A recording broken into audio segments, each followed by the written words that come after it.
All right, what's up, everybody? Boys and girls, men and women. We are going to continue to read within our book of the month, which is The Obstacle is the Way by Ryan Holiday. And we are going to conquer the fifth, I believe, strategy within the will portion of the book. We have covered the perception and action portion earlier, and we've built up some great momentum, and now we are bringing things to a conclusion positively within this will section.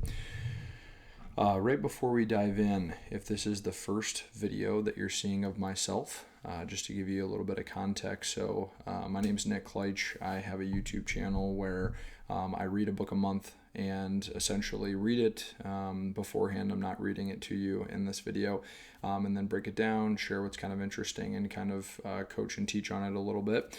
I love reading books. I love inspiring people, and so being able to do that here on YouTube is awesome. With that being said, if this is the singular video you're seeing, this will actually be a part of a whole playlist, which you can find on my YouTube channel.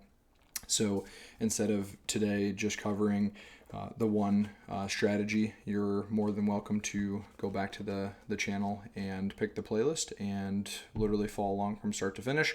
I read chapter by chapter, like I said, and would love for you to join me.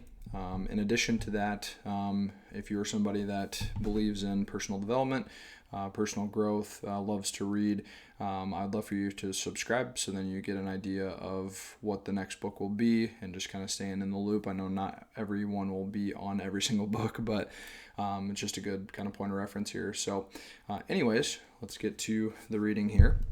So in the prior chapters, we were talking about the art of acceptance as a strategy of will, and then with that also loving everything that happens, and those two pieces of the pie being more so related to finding peace of mind and understanding that willpower isn't necessarily just barging through all the time. It's really more so a matter of deploying these strategies, if you will, to generate calmness and peace within oneself so you can continue to move forward as you fight your obstacles and live life. And so this one, I do have to say, will come off slightly more motivational because it's got some really good stuff in it. But we are going to conquer the strategy that is perseverance. So I will be just kind of pulling reference from the book here. But we begin with the mythology of Odysseus. And essentially, if you know the story of Odysseus or don't, essentially he is someone that goes off on a journey, and basically he's gone from his homeland for 10 years, and then he has to fight his way all the way back. Right before he gets back or close, there's another mythological event where he gets blown back another 10 years. And so kind of crazy, but essentially the question is posed, how did he get through it? How did the hero make it home despite all of that? Creativity, of course, and craftiness and leadership and discipline and courage, but above all else, perseverance.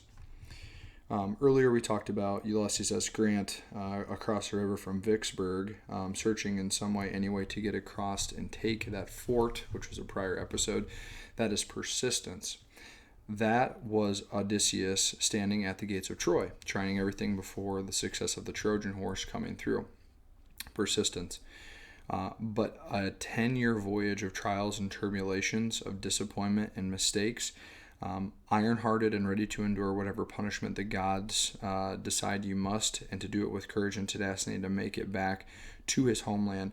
That is more than persistence. That is perseverance.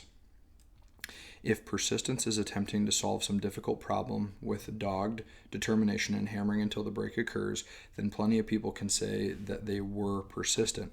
But perseverance is something much larger. It is the long game. It is about what happens not just in round one or in round two or after every round, and then the fight after that and the fight after that until the end. Life is not about one obstacle, but many obstacles. And simply a determination that we will get where we need to go somehow, some way, and nothing will stop us. We will overcome every obstacle, and there will be many in life until we get there. Persistence is action.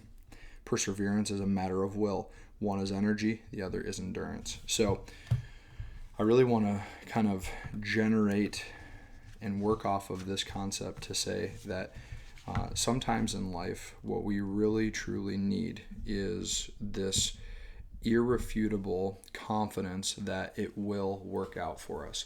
And I will open up a bit as far as my own journey. I've had some ups, some downs, some lefts, some rights, and I've lost faith many times. But when I read something like this, it gets me freaking fired up, because there is an element to that is very valuable, and being able to mentally conquer and get defeated, conquer, get defeat on the way to the ultimate end goal, which I don't even know what mine is as far as living my life. You may know what yours is, but we must really hone in this perseverance attribute, because all great people and successful people leverage it. And so just to kind of go back to the persistence and perseverance, they do work in conjunction with one another. But across the board, one strategy has been more effective than all others, and it is responsible for far more than anything else. It works in good situations and in bad situations, dangerous situations and seemingly hopeless situations. That is perseverance. So again, you could make 15 plans and they could fail 15 times, but you're going to get up the 16th time. So this is a boat of motivation for you, the listener. If there's anything that you've been failing on recently, if there's anything that you need kind of regeneration on recently, this is me sharing that with you to say, hey, stay the course and generate some perseverance. Ferdinand Magellan, obviously a famous character, the secret to his success was that he was able to endure hunger better than all other men. They could mean that literally or figuratively, meaning he had such a vision and a desire for conquest that he could endure and persevere more than anyone. And this is a beautiful quote that I love. There are far more failures in the world due to a collapse of will than there will be from objectively conclusive external events. Perseverance, force of purpose, indomitable will, those traits were once uniquely part of the American DNA. And then we have the author calling us out a little bit here, but it's for good stuff. So we whine and complain and mope when things don't go our way. We are crushed when we are promised, or we are crushed when promises are revoked, as if it is not allowed to happen. Instead of doing much about it, we sit at home and play video games or travel, or worse, pay for more school, more loan debt, and will never be forgiven. And then we wonder why we're not getting any better.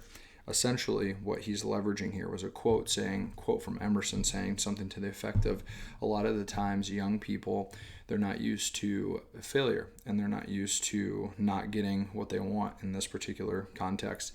And so he is saying that one of the biggest threats to a younger generation to the rise is many people not being able to persevere and putting their foot down and digging in. And so he is saying, hey, we need to lean on that a little bit more. And with it, Emerson said, with the exercise of self-trust, new powers shall appear. The good thing about true perseverance is that it can't be stopped by anything besides death. Our actions can be constrained, but our will can't be. But belief in ourselves, no matter how many times we're thrown back, we alone retain the power to decide to go once more.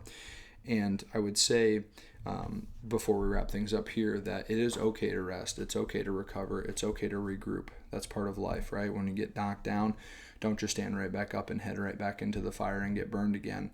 Pause a little bit and understand, okay, I need to be able to gather myself, develop a strategy, and then go again.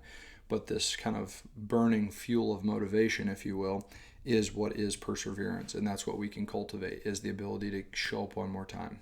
Show up one more time. No one likes to stand in front of someone that will persevere no matter what.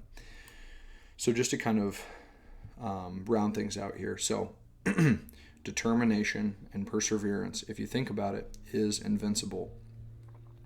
Despair, that's on you. No one else is to blame when you throw in the towel.